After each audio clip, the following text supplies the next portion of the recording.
এই মুহূর্তের breaking news সেটা হচ্ছে দিলীপ ঘোষ শুভেন্দু থেকে শুরু করে সুকান্ত মজুমদার থেকে শুরু করে বিজেপির তাবড় তাবড় নেতাদের ধুঁয়ে রেখে দিচ্ছেন।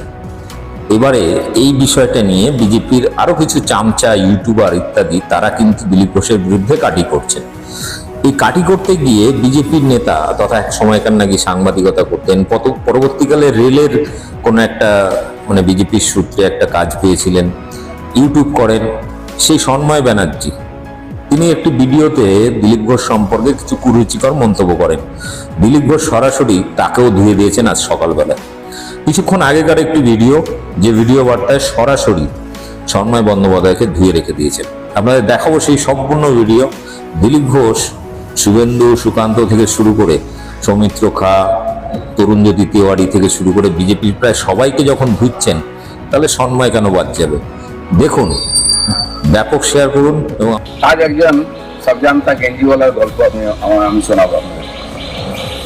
শ্রী সন্ময় ব্যানার্জি, তিনি ভয়ঙ্কর একজন সাংবাদিক।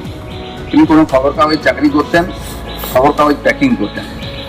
তিনি এখন কার কাছ থেকে পয়সা নিয়ে এজেন্ডা বানান। ঠিক আছে, আপনার পেট চালাতে হবে, আপনি চালান। আপনি তো একজন অন্য দাস, আপনি বড় বড় কথা কি বলেন? আপনি যে চ্যানেল চালান না, তার জন্য আমেরিকা থেকে যে টাকা আসে না, যারা পাঠায় তারা আমার বন্ধু।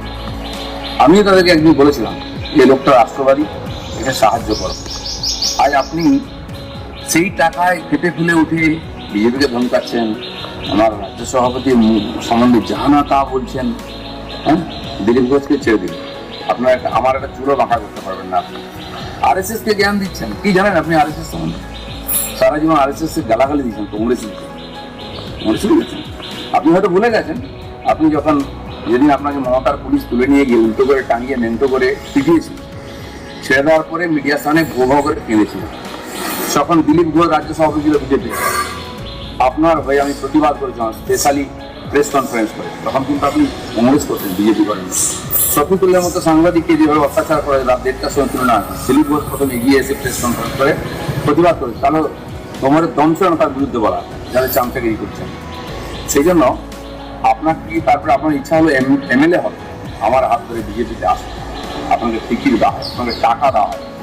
হেরে যাওয়ার পরে কাপুরুষের মতো পালিয়ে গেলেন, কি বলছে আমি বিজেপি করি না। কিন্তু কদিন পরে আবার ধরাধরি করে কোন রেলের চেয়ারম্যান হয়েছিলেন, 1 লাখ টাকা বেতন পেতেন। খালি এই জন্য উপঢৌকন আপনাদের দেওয়া হতো, আপনি না বিজেপিতে ছেড়ে চলে যান। আপনি এখন কি করেন? আপনি এজেন্ডা তৈরি করছেন, টাকা নিয়ে করুন না। কিন্তু আপনাকে কি অধিকার দিল এই আমাদের রাজ্য সভাপতির সম্বন্ধে যা নয় তা মুখে আসছে? RSS কে জ্ঞান দিচ্ছেন। আর আপনি আমার সম্বন্ধে অনেকগুলো কমপ্লেন করেছেন, আমি ডিটেলসে যাবো না, অনেকে হয়তো আপনার কথা শুনেছে।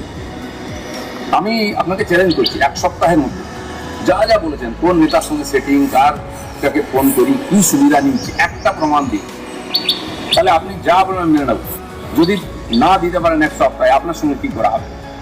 চৌরাস্তায় দাঁড়িয়ে হাত জোড়ো করে সুকান্ত মজুমদার, RSS, দিলীপ ঘোষ এবং সাধারণ পাবলিককে যে ভুল বুঝিয়েছেন, তার জন্য ক্ষমা চাইবেন কি? ভেবে দেবেন, আপনার মান সম্মান নেই।